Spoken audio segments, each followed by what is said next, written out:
이 시간 우리에게 주시는 하나님의 말씀은 신약성경 마태복음 10장 1절로 15절의 말씀입니다.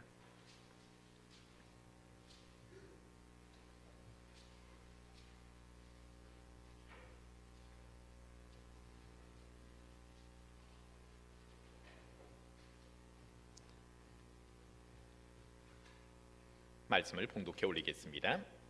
예수께서 그의 12 제자를 부르사 더러운 귀신을 쫓아내며 모든 병과 모든 약한 것을 고치는 권능을 주시니라. 12 사도의 이름은 이러하니 베드로라 하는 시몬을 비롯하여 그의 형제 안드레와 세베대의 아들 야고보와 그의 형제 요한, 빌립과 바돌로메, 도마와 세리마테, 알페오의 아들 야고보와 타데오, 가나안인 시몬 및 가룟 유다 곧 예수를 판자라. 예수께서 이 12를 보내시며 명하여 이르시되 이방인의 길로도 가지 말고 사마리아인의 고을에도 들어가지 말고 오히려 이스라엘 집에 잃어버린 양에게로 가라. 가면서 전파하여 말하되 천국이 가까워왔다 하고 병든 자를 고치며 죽은 자를 살리며 나병 환자를 깨끗하게 하며 귀신을 쫓아내되 너희가 거저받았으니 거저주라. 너희 손대에 금이나 은이나 동을 가지지 말고 여행을 위하여 배낭이나 두벌 옷이나 신이나 지팡이를 가지지 말라. 이는 일꾼이 자기의 먹을 것 받는 것이 마땅함이라. 어떤 성이나 마을에 들어가든지 그 중에 합당한 자를 찾아내어 너희가 떠나기까지 거기서 머물라. 또 그 집에 들어가면서 평안하기를 빌라. 그 집이 이에 합당하면 너희 빈 평안이 거기 임할 것이요 만일 합당하지 아니하면 그 평안이 너희에게 돌아올 것이니라. 누구든지 너희를 영접하지도 아니하고 너희 말을 듣지도 아니하거든 그 집이나 성에서 나가 너희 발의 먼지를 떨어버리라. 내가 진실로 너희에게 이르노니 심판날에 소돔과 고모라 땅이 그 성보다 견디기 쉬우리라. 우리 좌우에 계신 분과 인사 한번 나눕시다. 예수님 안에서 사랑합니다. 오늘은 본문 말씀을 중심으로 복음 전파의 사명이라는 제목으로 은혜를 나누고자 합니다. 오늘 본문에 보면 예수님께서 제자를 부르고 계시죠. 제자들을 부르심에 있어서는 예수님께서 그 부르심의 목적이 있다라는 겁니다. 가장 큰 목적은 무엇이냐라고 할 때 바로 예수 그리스도의 복음을 전하는 복음의 증인으로 그들을 불러주신다라는 겁니다. 예수님께서 베드로를 부르시면서 뭐라고 말씀하십니까? 내가 너를 사람을 낚는 어부가 되게 하겠다라고 말씀하셨죠. 너는 지금 물고기 잡고 있을 때가 아니라 내가 너를 불러서 이제는 사람을 낚는 어부가 되게 할 것이고 그 사람에게 주는 가장 핵심적인 메시지는 무엇입니까? 바로 천국의 복음을 그들이 전하게 하겠다라는 겁니다. 그래서 예수님께서 제자들의 부르심의 목적이 명확하기에 그들을 공생의 기간을 통하여서 잘 훈련시키고 연단시키셨습니다. 이론적인 교육도 하시고 때로는 실기를 하시는데 그 실기 부분은 바로 그들을 오늘 본문에서와 같이 전파하게 하는 것, 나아가서 복음을 전하게 하는 내용이었습니다. 우리의 신앙이 건강해지기 위해서는 이론적으로만 알면 머리만 커집니다. 그리고 논리적으로 이야기는 하지만 실질적으로는 신앙의 균형을 갖추지 못하는 경우가 있습니다. 내가 안다고 하면 그것을 삶의 자리로 나아가서 실천을 해봐야지 그것이 내 삶의 체득이 되어지고 그것이 균형을 갖추면서 능력이 그곳에서 임하고 하나님의 제자의 부르심에 합당한 자로서 성장하게 되어져서 그 믿음이 그리스도의 장성의 한 분량까지 자라고 주님께서 하셨던 그 사역들을 감당할 수가 있다라는 겁니다. 그런데 그렇게 되지 못하는 많은 이유가 이론적으로는 아는데 오늘 예수님께서 제자들을 파송하여 나가는데 나가지 못함으로 말미암아 항상 그 자리에 머물러 있거나 아니면 믿음이 더욱더 퇴보하는 것을 경험할 때가 있다라는 겁니다. 그럴 때 우리는 다시 한번 이제 우리의 믿음을 한번 점검하면서 조금은 더 지금의 자리에서 한 걸음 더 나아간 진보한 믿음이 필요하다라고 할 수가 있습니다. 예수님께서 제자들을 부르셔서 증인되게 하실 때 예수님의 초기 사역과 부활하신 이후에 복음의 전도 대상들이 참 다르게 나타납니다. 예수님께서는 제자들의 연약함을 아실 때 오늘 본문 속에서는 그 제자들에게 뭐라고 말씀하십니까? 그 복음의 핵심적인 내용은 회개하라, 천국이 가까워왔다라고 하면서 지금 세례 요한 이후로부터 메시아가 왔다, 우리와 함께하고 있는 이분이 바로 메시아시다, 너희가 메시아를 믿으면 구원을 받게 될 것이다 라는 그 메시지였습니다. 그러면서 천국 이야기를 동시에 해주었죠. 그래서 누구든지 살아계신 예수 그리스도를 믿는 자마다, 그 앞에 나오는 자마다 치유받기도 하고 병든 자가 치유받고 귀신이 떠나가는 역사들이 일어났고, 예수님께서 내 죄를 사했다라고 하실 때 그 죄 사함을 받고 또한 영원한 생명을 얻기도 했다라는 겁니다. 바로 천국이 이미 왔고 예수 그리스도를 믿는 자에게 바로 그 천국이 현실적으로 이루어졌다라고 할 수가 있습니다. 근데 예수님이 부활하신 이후에는 그것이 조금 달라지게 되어지죠. 부활의 메시지는 회개하라, 천국이 가까웠다라는 것에서 이제는 예수 그리스도가 죽으셨다, 그리고 예수님께서 장사되셨다, 그리고 예수 그리스도께서 부활하셨다라는 거예요. 당시의 사람들이 메시아로 믿지 않았죠. 오히려 유대인들이 박해가 심해져서 그를 십자가에 못 박아 죽여버렸죠.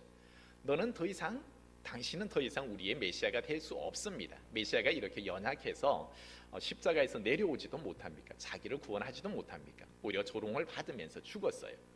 그런데 유대인들에게 가장 현실적이고 자기들이 눈으로 목격한 바 되었는데, 지금 예수님께서 제자들에게 전하라 한 복음, 그리고 사도 바울이 그 복음의 가장 핵심으로 잡은 것이 바로 예수님은 우리를 위하여서 십자가에 죽으셨다, 그리고 장사되셨다, 정말 죽으셔서 죽음의 끝 무덤에까지 내려가셨다. 그러나 그 예수가 부활하셨다라는 것은 바로 그분이 참된 메시아시요 하나님이 그분을 높이심으로 말미암아 그분은 만왕의 왕이시고 장차 심판주로 오게 된다라는 내용이었습니다. 그래서 복음의 내용이 초기에는 회개하라, 천국이 가까웠다라는 복음이었다고 하면, 이제는 부활하신 예수님을 만나고 난 이후에 예수님께서 제자들에게 주시는 그 복음의 핵심적인 내용은 우리의 모든 죄가 그 십자가를 통해서 다 사함 받았다라는 거예요. 이미 예수님께서 우리의 연약한 가운데, 여전히 죄 가운데 있던 우리들의 죄를 다 담당하셨다. 누구든지 이제 예수님을 믿기만 하면 구원을 받는다라는 그 메시지가 선포되어졌습니다. 그럴 때 당시 유대인들에게 있어서는 그것을 믿는 거예요. 죽었던 예수가 살아나셨고 그냥 소수의 사람에게만 보인 것이 아니라 부활하신 주님을 만나는 사람들이 사도 바울은 굉장히 많았다고 하죠. 여인들을 비롯하여서 예수님의 제자들 500여 형제들에게까지, 그리고 예수님이 부활하셔서 부활 성천하는 감림산에서도 수많은 사람들이 부활하신 예수, 십자가에 죽어서 장사되어진 그를 눈으로 목도한 바 되어지니까 이것은 온 예루살렘과 유대에 급속하게 이제 정말 예수는 죽은 것이 아니라 그분이 바로 메시아였다. 그래서 후기에 있어서 복음의 메시지는 다른 말 할 필요가 없어요. 예수님이 죽으셨고 장사되셨고 부활하셨다. 이것이 복음의 가장 핵심적인 내용이었습니다. 그리고 전도의 대상도 초기와 후기가 달라지게 되었습니다. 초기에는 예수님께서 오늘 본문 말씀에 보면은 5절 말씀에 너희는 이방인의 길로도 가지 말고 사마리아인의 골로도 들어가지 말라. 6절에 보면 오히려 이스라엘 집의 잃어버린 양에게로 가라라고 말하고 있죠. 너희는 딴 데 가지 말고 너희는 유대인에게만 가서 복음을 전해라라고 사역 초기에는 그렇게 말씀하고 있습니다. 예수님께서 그렇게 하신 이유가 있습니다. 뭐냐 하면은 아직까지 그 시기들을 예수님께서 메시아로서 영광을 받기까지의 시기가 있습니다. 그래서 그 시기에 맞게끔 예수님도 전도의 방법을 달리하고 계십니다. 뭐냐 하면 너희가 이방인에게도 가고 사마리아인에게도 가라라고 하면은 제자들이 아직 준비가 덜 되어 있습니다. 아직 연약합니다. 성령의 능력을 강력하게 체험하지도 못한 상황에서 대상이 여러 명 있다 보면은 오히려 그들은 굉장히 어려움에 처할 수도 있습니다. 예수님께서 지금 메시아의 사역을 통하여서 십자가의 사역을 통하여서 궁극적으로 이루는 것이 무엇이었습니까? 하나님과 인간의 화해를 이루시고 인간과 인간 사이의 화해를 이루시죠. 그러면서 탄생하는 교회가 바로 공동체가 교회가 되어지죠. 교회에 있어서는 유대인만을 위한 성당과 다르죠. 오히려 교회 새롭게 태어나는 그 공동체는 누구든지 예수님을 믿으면 헬라인이나 유대인이나 이방인이나 남녀노소 빈부의 격차 상관하지 않고 누구든지 예수 믿으면 구원을 받고 예수님의 생명의 공동체가 되는 것입니다. 그래서 새로운 공동체가 탄생하게 되어지기 전까지는 오히려 예수님께서는 이 화해가 이루어지기 전에 유대인과 사마리아인은 원수지간에 있죠. 그리고 이방인인 두로와 시돈 땅으로 가서 복음을 전한다라는 것은 아직 적절하지가 않습니다. 그리고 예수님에게 있어서는 사역, 이 땅에 공생활을 하시면서 구약의 예언을 이루셔야 되기 때문에 우선적으로 복음이 전하여져야 하는 곳은 바로 유대인들이었습니다. 그래서 더 많은 유대인들을 구원하고자 복음의 초점을 바로 지금 제자들과 더불어서 유대인들을 대상으로 하여서 너희는 복음을 전하여라. 오히려 지금 이 사역의 초기에 더 많은 이방인들에게까지 그렇게 나아가서는 오히려 복음이 효율적이지 않다라는 것이었습니다. 그래서 예수님께서는 왜 유대인에게만 복음 전하라 하셨고 이방인이나 그 사마리아인에게는 오히려 전하지 말라 했나? 예수님의 말이 조금 맞지 않지 않느냐라는 그런 오해는 여기에서 우리가 해소가 될 수가 있습니다. 그러나 예수님께서 부활하신 이후에는 복음의 메시지가 확실히 달라지게 되어지죠. 사도행전 1장 8절에 뭐라고 말씀하십니까? 너희는 너희에게 성령이 임하면 너희가 권능을 받고 예루살렘과 온 유대와 사마리아와 땅끝까지 이르러서 내 증인이 되라라고 말하죠. 너희는 그냥 유대인에게만 가라 하는 것이 아니라 모든 백성을 제자로 삼아라. 마태복음 28장 19절의 말씀에도 너희가 전하여야 되는 것은 한 지파만을, 한 민족만을 구원하는 것이 아니라 모든 민족을 제자로 삼아 복음을 전하라라고 이제는 부활하신 이후에는 복음의 메시지의 내용이 달라지게 되어졌습니다. 그러나 공통점은 바로 무엇입니까? 제자들을 부르신 목적, 시기와 방법에 따라서 예수님께서 전하여야 되는 그런 것들을 가르쳐 주셨죠. 그러나 그 핵심은 너희는 복음의 증인이 되어야 한다라는 것이죠. 그래서 교회 공동체가 새롭게 태어나면서 해야 하는 가장 핵심적인 내용은 바로 예수님의 이 복음을 전하는 증인된 삶을 사는 것이다 라고 할 수가 있습니다. 그런데 우리는 전도를 참 어려워합니다. 증인된 삶을 살아라라는 것은 아는데 그러면 어떻게 제자들이 예수님의 이 복음을 듣고 이론적으로는 공부를 했지 않습니까? 그럴 때에 어떻게 나아갈 수 있을까? 예수님이 어떻게 제자들을 훈련시켰을까라고 할 때 오늘 예수님의 방법이 본문의 말씀에서 제시되어져 있습니다. 먼저 그들이 현장으로 나아가기 위해서 해야 하는 것이 있습니다. 예수님에게 잘 배웠다고 하면 그들이 현장으로 나아가기 전에 첫 번째 해야 하는 것, 우리 성도님들이 잘 기억하기 바랍니다. 첫 번째는 바로 한번 따라하겠습니다. 기도가 필요합니다. 여러분, 내가 무작정 그냥 전도하러 나간다고 그 열매를 얻는 것이 아닙니다. 기도가 필요한 것은 오늘 본문 말씀 1절입니다. 예수께서 그 12제자를 부르사 더러운 귀신을 쫓아내며 모든 병과 모든 약한 것을 고치는 권능을 주시니라. 여러분, 기도하지 않는데 권능이 임할 수가 없습니다. 나 혼자 힘으로, 내 지혜로, 내 능력으로, 나의 그냥 언변으로 사람들을 대하려 해서는 절대로 100점 100패 할 수밖에 없습니다. 우리가 싸우는 싸움은 영적인 싸움입니다. 사람을 낚는 어부가 되게 하겠다 할 때 우리보다 더 뛰어난 사람, 언변이 뛰어나고 논리적인 사람 훨씬 더 많습니다. 그런 것으로 우리가 이길 수가 없죠. 그러나 우리가 이길 수 있는 것이 있습니다. 그것은 바로 하나님으로부터 권능을 덧입는 것입니다. 능력이 그에게 임하여지는 것, 그것은 바로 기도함으로 오히려 이러한 능력이 우리에게 임하여지고 그 능력은 지난주에 우리가 한번 보았듯이 예수의 영이 우리와 함께 하시면, 하나님의 성령이 우리와 함께 하시면 성령께서는 모든 것을 가르쳐 주시고 생각나게 하시고, 때로는 때를 따라서 우리가 구하는 것은 그 자리에서 바로 역사하심으로 오히려 하나님의 살아계심을 드러냅니다.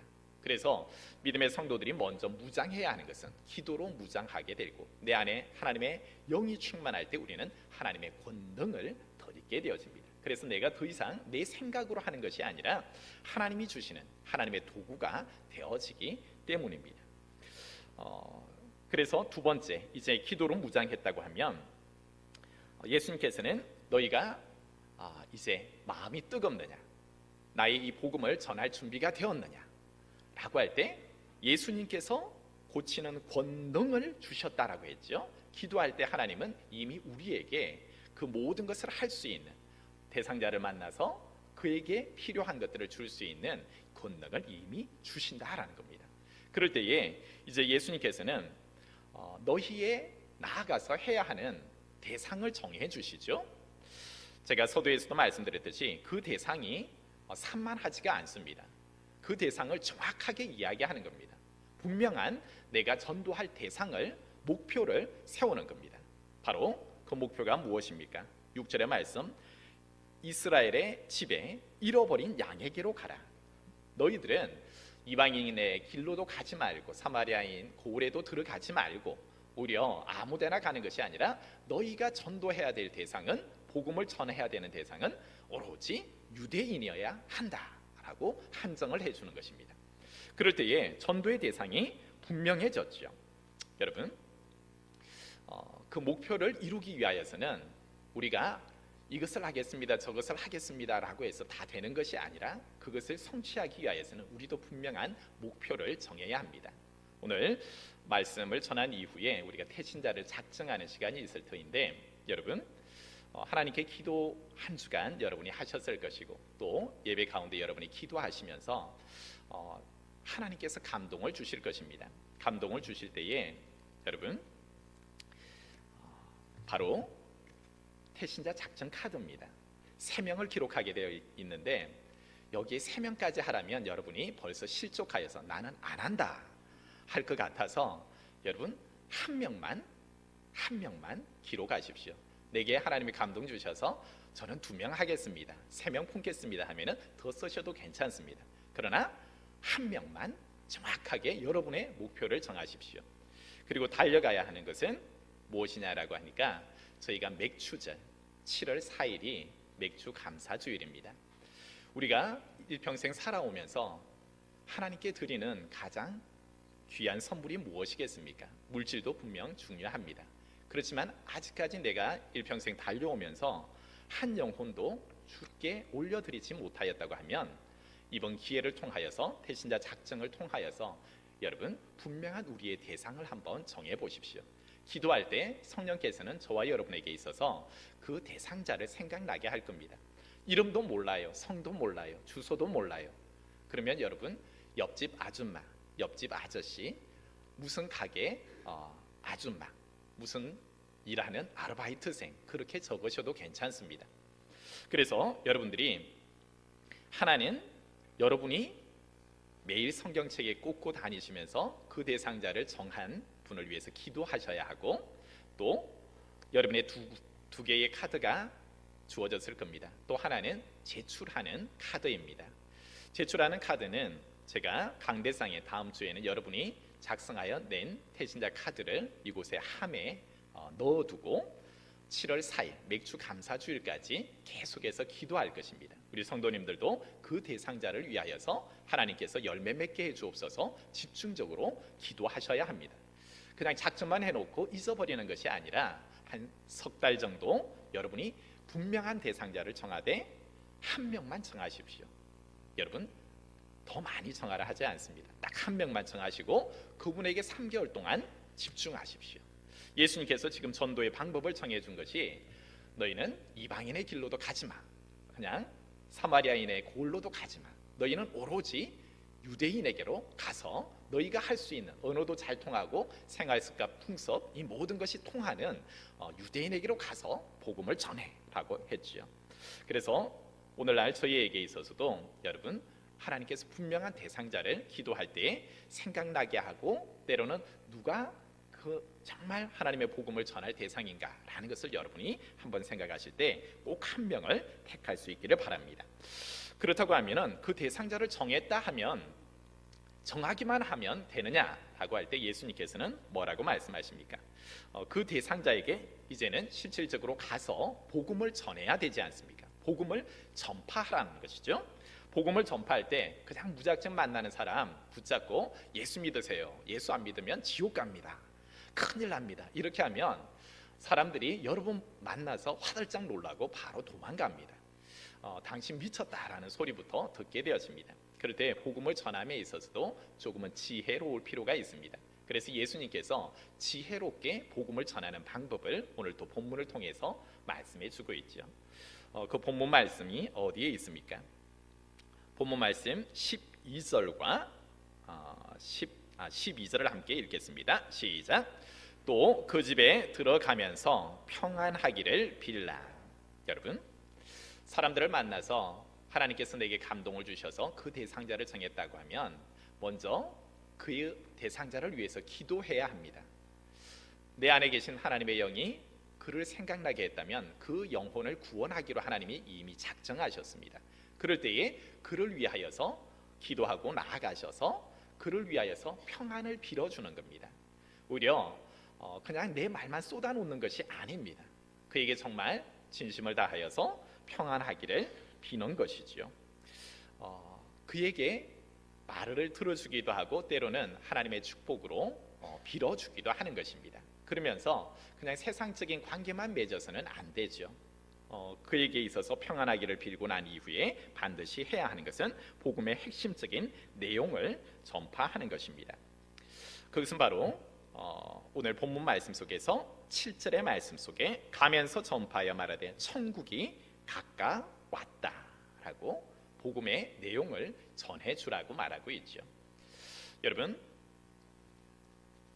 매주마다 이제 맥주 감사주일까지 여러분에게 복음 전도지가 계속해서 나눠지게 될 것입니다. 그럴 때에 여러분, 우리에게 있어서 복음의 가장 핵심적인 내용을 이 안에 잘 기록해 두고 있습니다. 이것이 먼저 저와 여러분에게 있어서 아주 익숙해져야 합니다. 복음의 가장 핵심적인 내용들, 어떤 상황 속에서 누구를 만나든지 여러분, 믿는 사람이 낙심한 이에게 있어서는 오히려 이 복음의 전도지를 내면서 해야 할 말들이 있죠. 이번에 우리 성전 건축을 하나님께서 비전을 주셔서 아름답게 하고 있어. 이곳에서 함께 가자. 다시 한번 일으킬 수 있겠죠.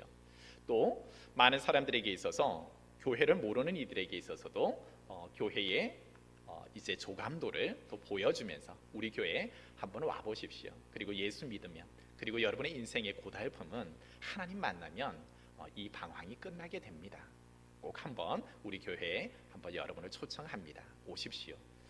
그리고 이 복음의 가장 핵심적인 내용들, 여러분 예수 믿으면 구원받습니다. 선생님 꼭 한번 읽어보십시오 라고 이야기를 할 수가 있습니다. 너무 그냥 논리적으로 그 사람을 설득하려고도 노력하지 마십시오.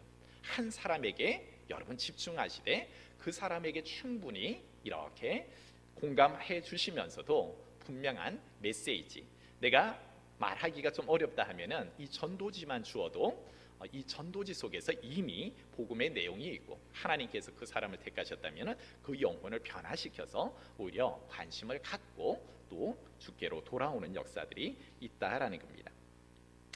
여러분, 우리가 행하지 아니함으로 많은 열매를 맺지 못하는 경우가 있습니다. 지난 주간 한 사람을 만났어요. 태신자를 이번 주 작정해야 하고 하나님 귀한 만남들 또 복음을 전할 기회들을 주시고 그 가운데서 또 아름다운 열매들이 맺혀지게 하옵소서라고 기도 중에 이제 우리 교회가 신축하다 보니까 사람들이 오며 가며 또 교회를 처음 찾는 분들이 간혹 계십니다. 한 분을 만났어요. 그리고 복음을 전할 기회들이 이렇게 주어지고 하나님이 그 사람의 마음 문을 조금 열어주는 것 같아요. 교회에 대한 관심이 조금 있으신 것 같아요. 그래서 제가 빨리 당시에는 제가 전도지를 가지고 있지 못해서 부목사님께 전도지 하나 가져오십시오라고 해서 대화 중에 이제 부목사님이 가져왔길래 이제 이 전도지를 이렇게 나누어 주었습니다. 지금 신축하고 있는 교회가 이렇게 또 완공이 될 테고 사모님 꼭 한번 교회에 한번 오십시오라고 그렇게 또 메시지를 전하게 되어졌어요. 어저께 그냥 다시 한번 문자를 그분께 넣었어요.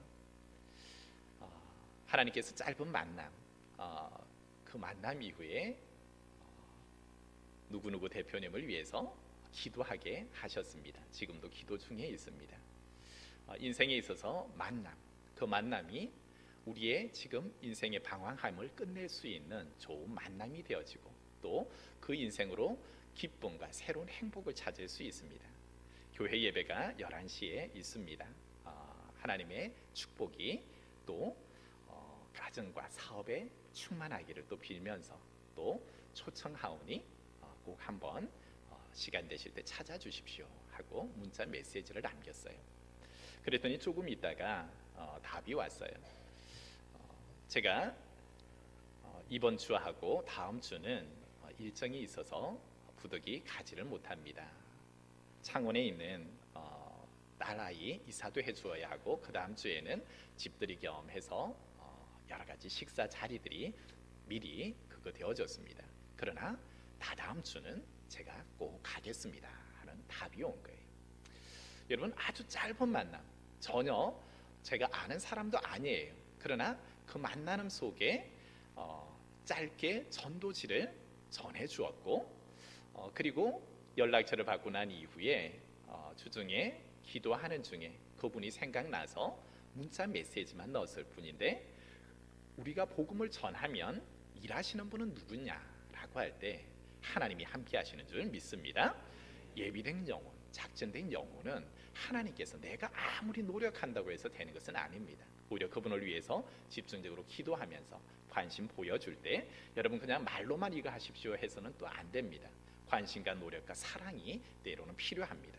그래서 내가 작정한 하나님이 생각나게 하신 그분이 있다면 그분을 위해서 3개월 동안은 집중적으로 여러분이 매일 기도해 주셔야 합니다. 그 영혼을 하나님 꼭 하나님께 올려드려서 그분도 예수 믿고 구원받게 하옵소서라고 하면서 간절히 기도하셔야 합니다. 기도만 하는 것이 아니라 그분에게 사랑을 전해야 합니다.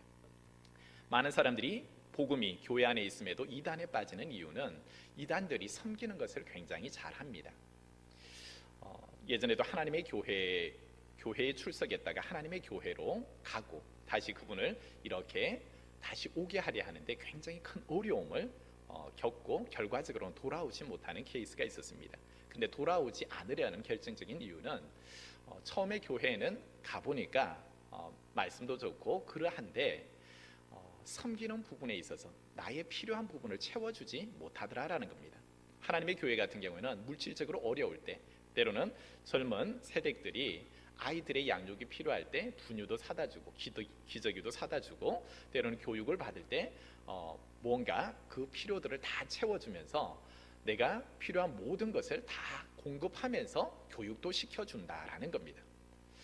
무엇입니까? 사랑과 관심이 그에게 계속 가질 때 오히려 그 마음이 빼앗기게 된다는 거예요. 그것이 이단이라고 아무리 이야기해도 그 사람에게 있어서는 나는 정했습니다 라는 것이었습니다. 여러분, 우리에게 있어서도 복음과 더불어서 이 시대에는 지혜로울 필요가 있습니다.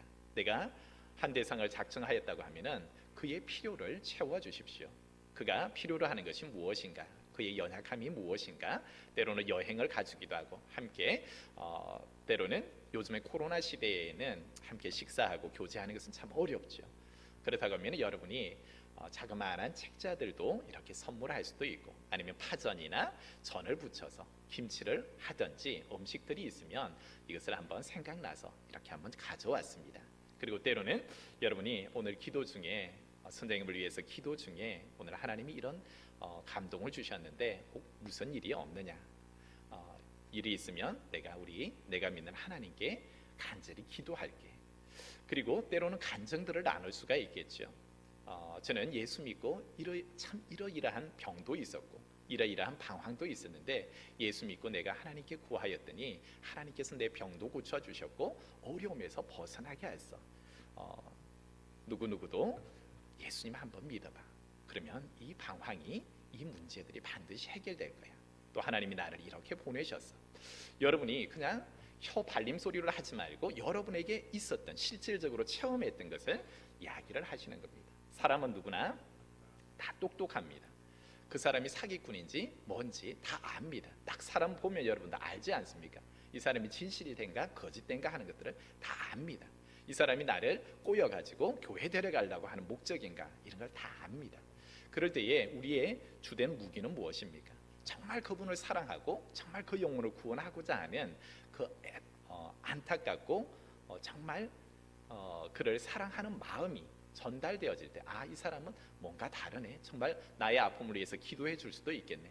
그가 믿는 예수님이라면 나도 한번 믿고 싶네 라는 감동을 주는 것입니다. 3개월 동안 여러분이 해야 되는 것, 당신 보니까 내가 예수 못 믿겠다, 당신이나 잘 믿어라 하면은 오히려 안 되겠죠. 저와 여러분 삶 속에서 오히려 그 복음 메시지와 함께 그냥 예수 믿으세요 끝 아니라 내 자신이 그리스도의 편지가 되어야 하고 복음을 내가 충분히 누릴 수가 있어야 합니다. 그럴 때 하나님이 함께 하셔서 그 대상자를 변화시켜 줄 줄 믿습니다. 이제 말씀을 정리하고자 합니다. 하나님은, 예수님은 우리를 불러서 일만 시키는가, 정인되게만 하고 예수님은 하지도 않는가라고 할 때 그렇지가 않습니다. 정인된 삶을 사는 그 복음 전도자에게 하나님께서는 반드시 복을 주시겠다라고 이야기를 하는 것입니다. 13절의 말씀 함께 읽습니다. 시작. 그 집이 이에 합당하면 너희 빈 평안이 극이 임할 것이요 만일 합당하지 아니하면 그 평안이 너희에게 돌아올 것이니라. 아멘. 그래요. 내가 나아가서 하나님이 주시는 감동으로 3개월 동안 열심히 그를 위해서 기도하고 나에게 주시는 감동을 가지고 그를 찾아가고 필요를 채워주면서 섬겼어요. 그런데 그 영혼이 끝까지 돌아오지 않는다면 해도 소용없네가 아니에요. 나의 이 모든 평안을 빌어주고 그에게 섬겨주고 그를 위해서 복음을 전하여 준 그것이 누구에게로 오느냐라고 할 때 그 평안이 누구에게 간다고요? 바로 나에게 온다라는 겁니다. 너가 나를 위해서 정말 이렇게 애썼구나, 한 영혼 구원하려고 참 애썼다 하면서 그 모든 수고와 노력을 주님이 알고 계신다라는 겁니다. 그래서 디모데후서 4장 8절의 말씀 속에서 사도 바울은 그의 인생에 복음 전하면서 달려갈 길을 다 갔죠. 그럴 때 이제는 나를 위하여서 의의 면류관을 우리 주님께서 준비해 주셨다라는 겁니다. 하늘에 상급이 있음을 그는 분명히 알았다라는 것이고, 이것은 나에게만 주는 것이 아니라 그것을 사모하는 모든 자에게 하나님은 복음 전하는 모든 이에게 주신다라는 겁니다. 여러분, 이제 바라기는 하나님께서 우리를 불러주신 것, 주님의 몸된 교회에 우리를 성도 되게 하신 것, 그것은 딱 한 가지 이유입니다. 너희만 구원받아라 라는 것이 아니라 제자를 부른 목적도 사람을 낳는 어부가 되어라, 그리고 복음의 증인 되어라 라는 것이죠. 그리고 우리에게 주신 부활하신 주님께서 사명을 주시는데, 너희에게 분명한 사명은 지켜도 되고 안 지켜도 되는 것이 아니라 반드시 지켜야 하는 것이죠. 그럴 때 오늘 전도의 방법도 대상자를 많이 하지 말고 딱 한 사람만 정해라. 그리고 그에게 집중하고 사랑하고 기도하고 그 가운데 너희는 능력과 권능을 내가 더하여 줄 테니까 내가 너희에게 감동 주는 대로 그를 아름답게 섬겨라. 그렇다고 하면 반드시 그 열매가 맺혀지게 되고, 또 맺혀지지 않는다 하더라도 나는 너를 반드시 충성한 너에게 복을 줄 것이다 라고 말씀하고 있습니다. 이제 우리에게 준 이 사명, 복음 전도의 사명, 하나님은 이를 통하여서 하나님 나라가 확장되게 하시고 주님의 몸된 교회가 아름답게 성장하게 할 것입니다. 이제 더 이상 우리는 해도 되고 안 해도 되는 상황 가운데 놓여 있지 않습니다. 교회의 현실이 올 한 해 여러분 새 성전이 완공될 것입니다. 지금보다 한 2배 정도의 규모로 이제 커지게 될 겁니다. 여러분, 그 자리를 누가 채워야 하는가? 다른 사람 채우는 것이 아니라 저와 여러분이 채울 수 있기를 소망합니다. 맥추절까지 7월 4일 지금부터 시작하여서 여러분 오늘 작정할 겁니다. 오늘 이제 설교가 마치고 난 이후에 작정하는 시간을 가질 거고, 딱 한 사람, 이름 몰라도 괜찮습니다. 누구 감동 주시는 분 적으셔도 됩니다. 정 안 되시면 다음 주에 작성하셔서 가져오셔도 됩니다. 그러면 여러분이 내신 태신자 작전 카드는 이제 3개월 동안 이곳에 올려두고 그 영혼을 위해서 저도 기도할 것이고 우리 온 성도님들이 한 마음으로 보면서 그 영혼 하나님 구원하여 주옵소서 하며 달려갈 것입니다. 이 일에 한 마음으로 전심전력하는 저와 여러분 되기를 소망합니다.